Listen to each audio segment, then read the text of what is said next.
Yun, magandang araw po mga bossing. Yan, dungis ko. Yan, nire-crown ko tong dalawang unit na to. Yan yung nag-vlog tayo na pangit tumama. Ngayon nire-crown ko. Mga bossing, dahil yung re-crown, kahit gaano kaganda yung barrel, yung labasan naman ng bala sa dulo ay hindi pantay-pantay. May epekto yun. May pwedeng pumangit ang groupings. Yan. Nakita ko, sinilip ko, hindi pantay-pantay. Bako-bako. Magaspang yung pag-recrown. Kaya inayos natin, sana okay na tumama. Yan, hindi pa natin pinutok. Sana naayos natin. Dalawang unit pala, kahit kahit alin dito pwedeng mapuntay sa inyo, sir. Pangalan Sir Limos. Yan, hiningal tayo. Sir Limos, kasi yung order nila simple naman, lapat bolt action. Sir Limos tsaka sa Sir Ravelo. Yan, Sir Limos at Sir Ravelo. Try natin tong Tornado model mga bossing.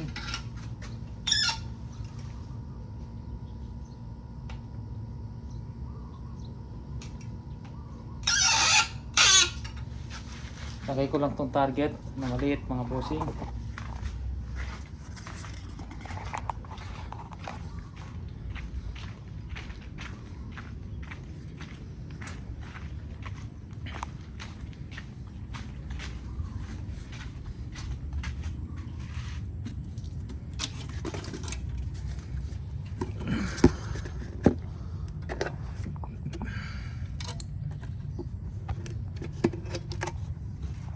Yan.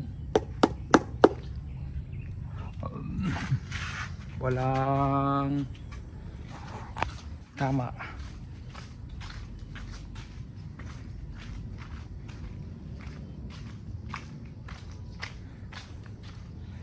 Try natin refill, baka mahina na kasi yung mga CO2 tank ko dito.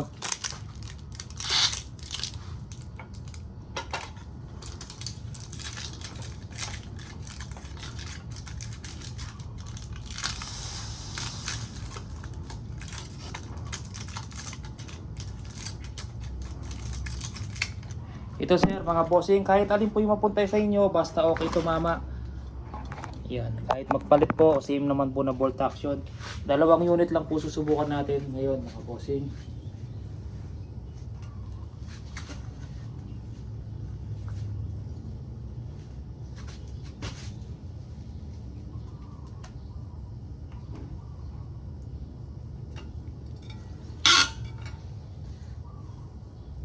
Yan, try natin sa Meteor.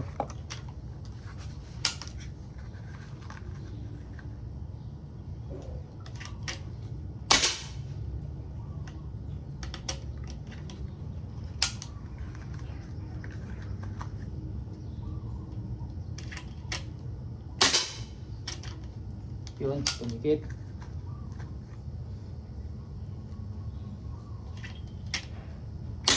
Pangatlo, dun pa rin. Dun pa rin. Pangapat. Yan, basta magdikit-dikit. Yung unang sinubukan natin to kalat-kalat. Yan, zero natin.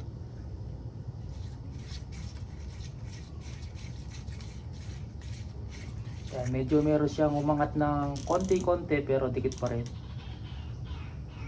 Okay na. Kumpara doon sa dati na iwa-iwalay talaga mga bossing. Check natin. Yan, meron isang tumaas ng konti pero dikit pa rin mga bossing. Pag pinasok ang intuturo, maliit pa rin ang groupings niya. Yan siya, maliit lang mga bossing. Yan, medyo yung isa konting-konti lang, pero pag pinasok yung intuturo, maliit pa rin. Wala naman umiwalay na malalayo. Dikit pa rin siya.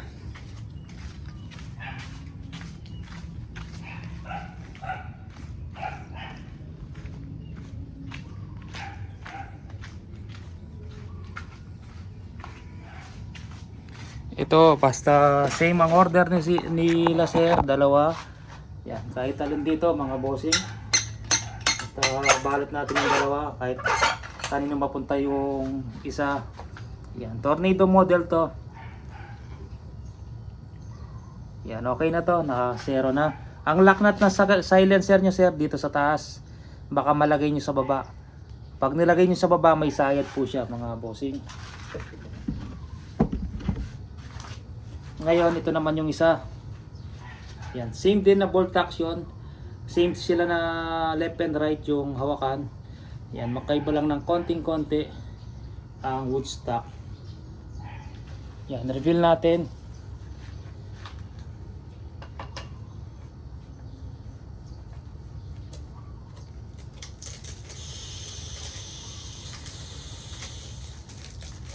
Mahina na talaga yung CO2.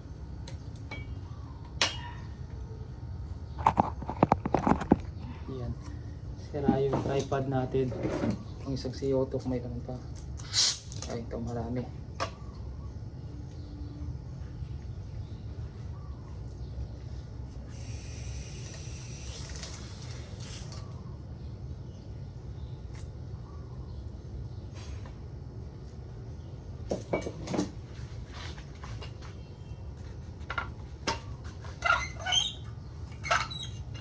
Itong lock nut din to ng silencer sa taas din po sir.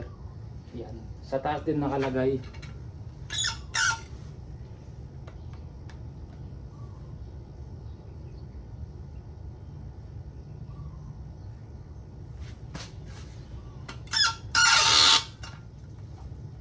Makakalaw.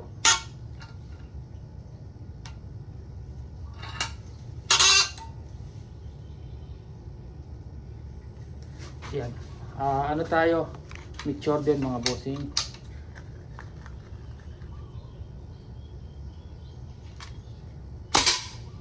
Yun, magkatabi lang yung unang tinest natin mga bossing.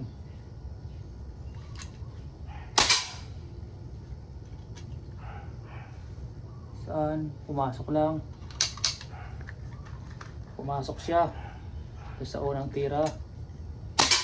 Pangatlo, dumikit.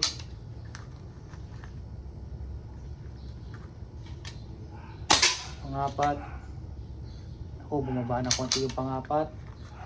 Baka pliers lang. Yun, bumalik. Bumalik yung palima. Yung bumaba, pliers lang po mga bossing. Pag pangit tumama talaga yan, una, pangalawa, pangatlo, pangapat, pangit na talaga tumama.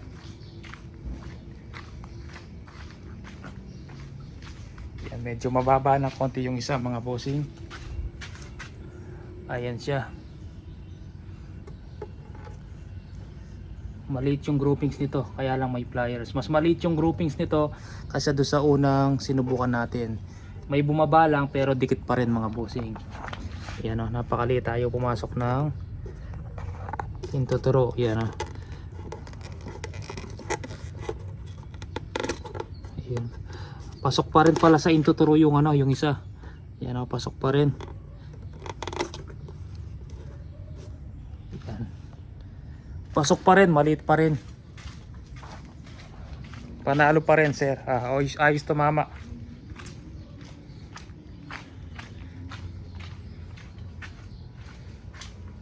Lock nut sa taas po. Wood stock, ganyan po yung style niya mga bossing. Zero natin.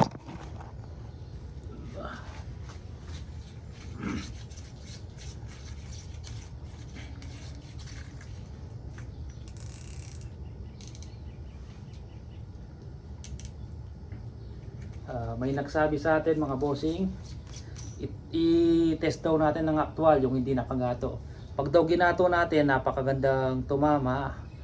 Pag daw dumating sa kanilang unit, ang pangit na tumama dahil actual hindi na daw nakaipit. Ang problema nun, baka hindi ka marunong bumaril. Kaya nga ginagato natin, doon natin makikita kung maganda yung groupings. Pag hindi natin ginato yan, pinutok lang natin. Siyempre, konting galaw lang sa kamay, sa pulso mo, gumalaw ng konti yung unit o yung kamay mo, mag-iiba tama.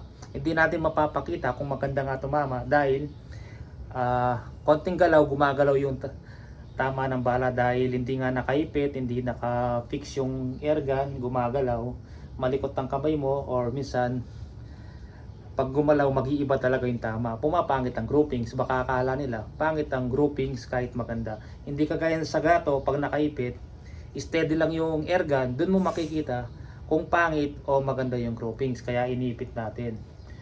Siguro si sir bumili ng airgun, kinato, maganda tumama, pagdating sa kanya hindi siya tumatama, hindi daw na test ng actual. Ibig sabihin nawala sa zero yung scope nyo, or hindi kayo ganun pa kagaling bumaril. Kasi pag actual yan, nakasum yan malikot konting galaw mo lang talagang mag-iiba yung direction ng bala. Hindi po ganun kadali sumipat sa scope mga bossing, sumilip.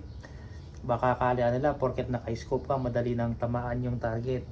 Lalo na pag freehan ka lang, nakasum po kasi yan. Pag nakasum, malikot.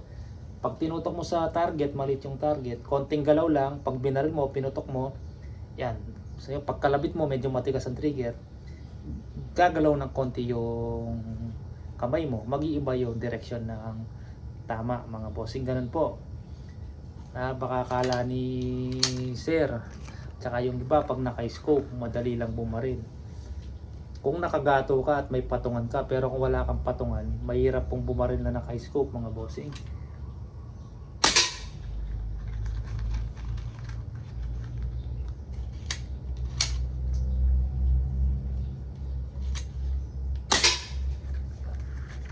Doon pa rin siya.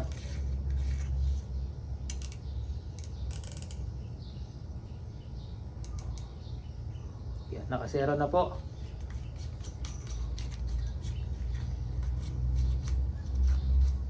Kaya minsan pag yung iba gusto maniksay naka-scope, kung red dot yung scope mo, okay pa kasi hindi nagsusum yun. Kung anong silip mo sa mata mo at sinilip mo yung red dot, ganun din po siya.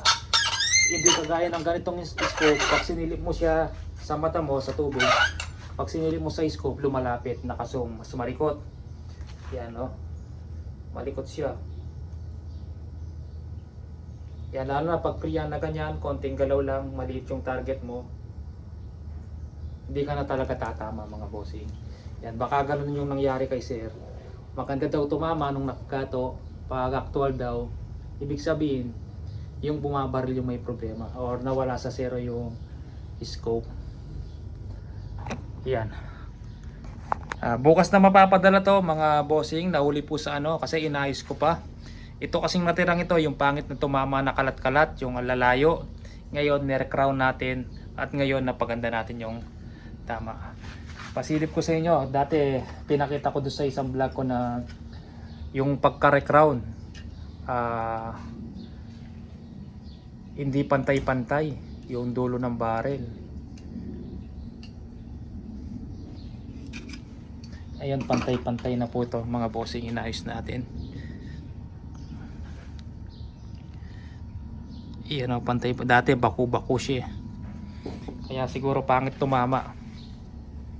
Ayan, okay na. Sige po mga bossing, maraming salamat po. Yan, 2 unit bolt action. Yan, kay Sir Limos at kay Sir Ravelo. Sige po mga bossing, maraming salamat.